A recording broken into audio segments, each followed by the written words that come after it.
हाय दोस्तों, स्वागत है आप सभी को हमारे जेएनटी चैनल में। ता क्या हुआ?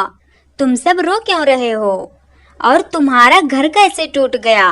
चिड़िया, हम 3 दिनों से पूरा परिवार मिलकर ये मजबूत घर बनाकर तैयार किए थे, लेकिन 2 कौवे कौवे ने हमारा बनाया हुआ घर तोड़कर चले गए।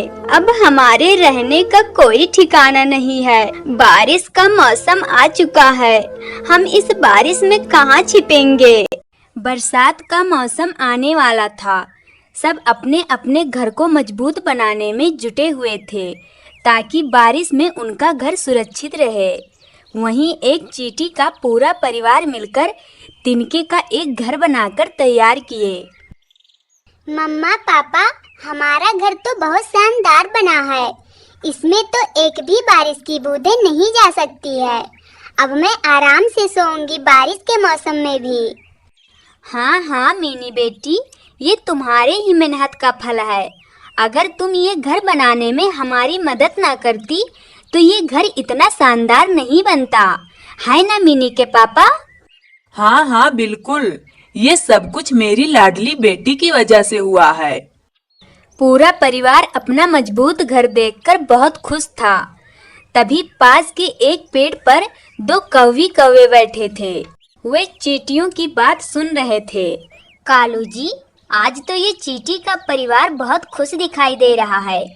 इनका नया घर क्या बन गया, मानो कि ये आसमान में उड़ने लगे। चलो इन्हें परेशान करते हैं, इनका बनाया हुआ घर तोड़ देते हैं, फिर इन्हें देखकर बहुत मजा आएगा। हाँ हाँ, बात तो सही कह रही हो। चलो चलते हैं तब। दोनों चींटियों का घर तोड़ने चले गए। चींटी का परिवार बहुत खुश था, लेकिन उन्हें नहीं पता था कि ये खुशी बस जाने ही वाली है।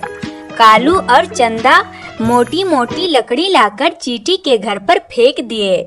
उनका घर पूरा टूटकर बिखर गया। चींटियों का परिवार टूटा हुआ घर देखकर रोने लगे। दुष्ट पक्षी, तुम दोनों ये क्या कर दिए? मेरा बनाया हुआ घर क्यों तोड़ दिए? अरे, हम तो तुम्हारी मदद करना चाहते थे, लेकिन हमें क्या पता था कि तुम्हारा घर ही टूटकर बिखर जाएगा। माफ करना, हमसे गलती हो गई। तुम दोनों जो भी किए हो, ये सब जानबूझकर किए हो। जिस तरह आज हमें तकलीफ हो रही है, ऊपर वाला उसी तरह तुम्हें भी जरूर तकलीफ देगा। तब तुम्हें समझ में आएगा कि मेहनत से बनाई हुई चीज टूटने में कितना तकलीफ होता है। हाँ हाँ, पहले तुम सब अपना देखो। हमारा क्या होगा क्या नहीं हम अच्छी तरह जानते हैं। चलो चंदा, चलो यहाँ से। दोनों हंसते हुए वहां से चले गए। चींटी का पूरा परिवार बहुत दुखी थे। तभी नैना और मैना वहां से जा रही होती है। वह उन्हें रोते हुए देखकर उनके पास आई। नीता, क्या हुआ? तुम सब रो क्यों रहे हो? और तुम्हारा घर कैसे टूट गया? चिड़िया, हम 3 दिनों से पूरा परिवार मिलकर ये मजबूत घर बनाकर तैयार किए थे, लेकिन 2 कौवे कौवे ने हमारा बनाया हुआ घर तोड़कर चले गए। अब हमारे रहने का कोई ठिकाना नहीं है। बारिश का मौसम आ चुका है, हम इस बारिश में कहाँ छिपेंगे? इसका मतलब वो वही कौवी और कौवा आए थे जो सभी पक्षियों को परेशान करते चलते हैं। वो दोनों हमेशा बस यही सब करते हैं। नीता, तुम सब परेशान मत हो। हम सब मिलकर तुम्हारे लिए फिर से एक नया घर बनाएंगे। तुम सबको टेंशन लेने की कोई जरूरत नहीं है। ऊपर वाला सब देखता है। उन कौवी और कौवों को इसकी सजा जरूर मिलेगी। नैना और मैना चींटियों के साथ मिलकर उनके लिए नया घर बनाना शुरू कर दी, और देखते ही देखते एक शानदार घर बनकर तैयार हो गया।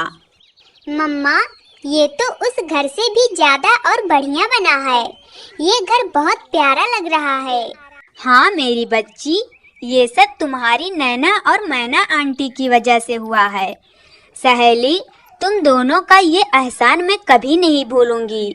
तुम्हारी वजह से आज हमें छिपने का छत नसीब हुआ है।